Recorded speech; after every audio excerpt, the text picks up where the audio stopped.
mo. Yan. Salita ka. Sinampalukang manok. Ang aming ulam po ay sinampalukang manok. Maraming salamat po sa panunood sa aking munting channel. Yan. Ang recipe ko ngayon ay sinampalukang manok. Oh, dali. Ayan.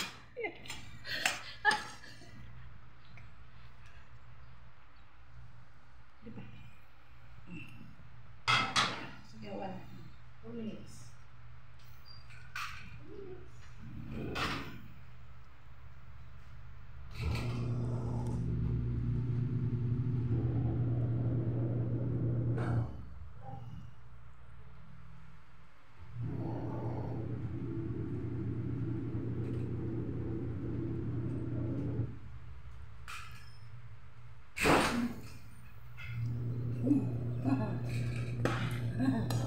Natatawa siya. Saan nagluluto ka eh? Love, love, love. Sarap ng sabaw.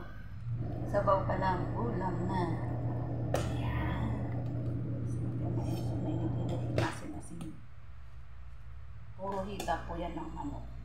Para masarap ang kain ng pamilya. Salamat po. Thank you.